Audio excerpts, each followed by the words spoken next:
Он мне говорит, вот и старый. И вот прошло уже несколько лет, я еще как бы стал старее.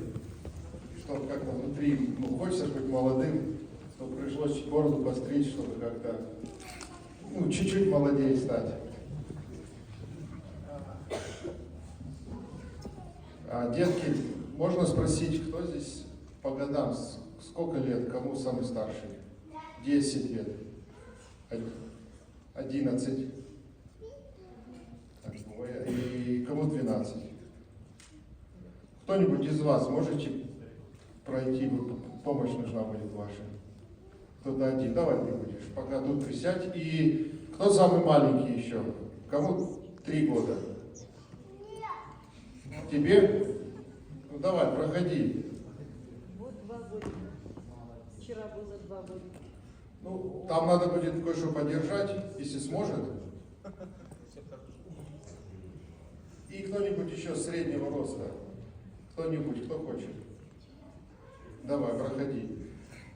Я просто хочу с вами поговорить о том, как, вот тут присаживайтесь, как Бог смотрит на нас и как мы на друг друга смотрим. Одну историю мы потом прочитаем чуть позже.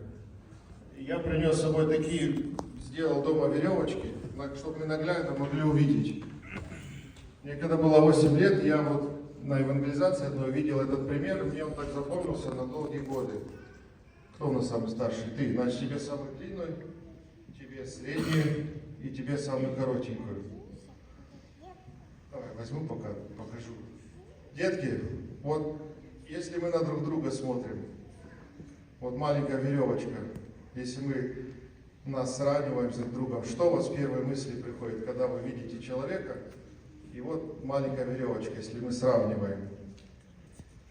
Человек, например, маленький, коротенький, да, например, или у него меньше машинок, чем у меня.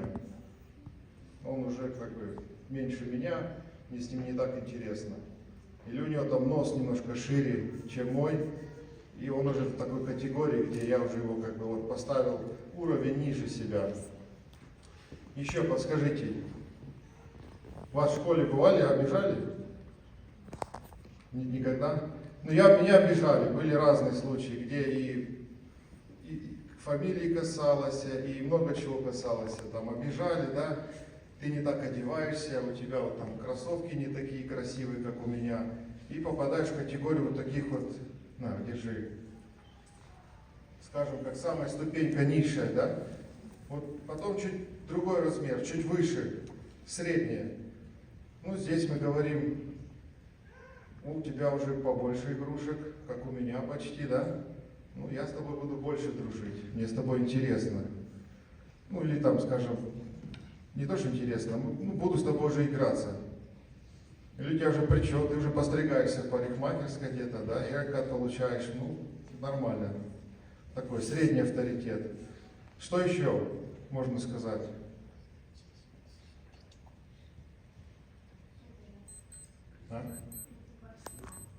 Ты больше там. Больше ростом. Больше ростом уже, примерно как я, подходит. И вот последняя, она самая длинная. Это уже авторитет, да? Мы смотрим, и вот можно, хотел бы быть похожим. Например, уже телефон кто-то получил. Это классно, я с ним хочу дружить. У него игрушек больше. У него там комната одна отдельная, он сам спит в ней, у него там компьютер есть. Да? Например, я так рассуждаю. Но вот смотрите, мы читаем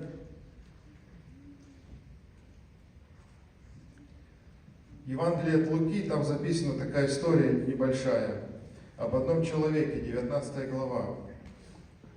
И вот некто именем Закхей, помните такую историю? Про Закхея. Именем Закхей, начальник мытарей и человек богатый. И вот если мы говорим, да, вот этой веревочке, вот такой авторитет серьезный, он богатый, он в достатке живет, он начальник на работе, да, вот люди к нему приходят, платят ему деньги. Вот хотелось бы на него быть похожим, да, он серьезный человек. Но он искал видеть Иисуса. Кто он? То есть Иисус, кто он? Но не мог за народом, потому что был мал ростом. И мы возвращаемся, что к маленькой веревочке. Оказывается, он маленький. Ростом внешне он не очень, да? Даже не может выглянуть за толпы людей. И он, забежав вперед, взлез на смоковницу, дерево такое, чтобы увидеть его, то есть Иисуса, потому что ему, Иисусу, надлежало проходить мимо нее, мимо этого дерева. Иисус, когда пришел на это место, взглянул, увидел его, Закхея, и сказал ему: «Закхей, сойди скорее, ибо сегодня надо мне быть у тебя в доме». И Закхей поспешно сошел и принял его с радостью. И вот еще есть категория здесь людей, которые, все видя, начали роптать и говорить, что он зашел к грешному человеку. Вот в жизни такие ситуации бывают, я уверен, у вас, где вы с друзьями играетесь и начинает над кем-то смеяться, да? Шутить, и бывает поддерживаем. И у меня были такие случаи, где я тоже участвовал, и тоже нехорошо себя проявил. Ну, потом, когда вот перед тем, как жениться, помню, был случай, где совесть меня мучила, и пришлось найти этого человека, позвонить как-то, и было стыдно извиняться, там, что я когда-то наговорил. И можно это возьму вас.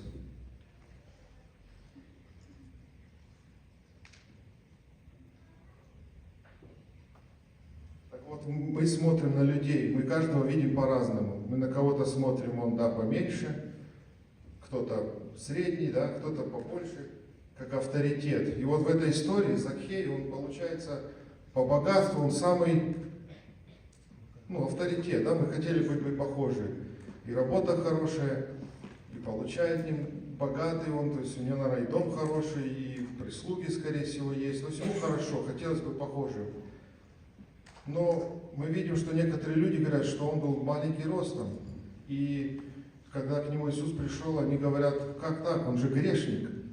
Как с ним вообще можно дружить или общаться? И вот Иисус подходит к нему и говорит, что ты сходи с дерева, я хочу у тебя быть в доме, я хочу тебя посетить.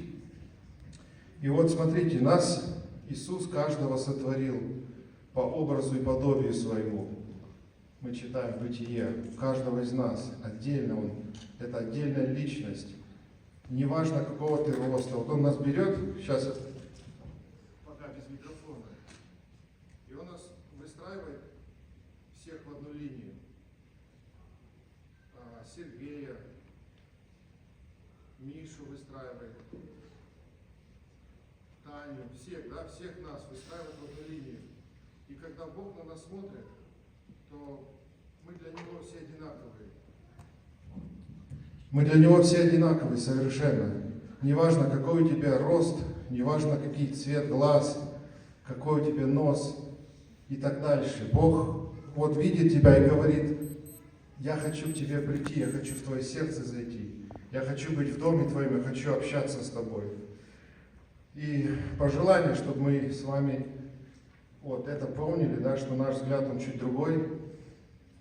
Одинаково Иисус любит тебя, другого человека, друга твоего, вне зависимости, сколько машинок, что у вас там в семье. Вот Иисус любит тебя и хочет с тобой общаться. Он хочет, чтобы мы друг друга вот так ценили и одинаково относились друг к другу. И я предлагаю, чтобы мы помолились, и, детки, у кого есть желание помолиться, давай, еще кто-то хочет.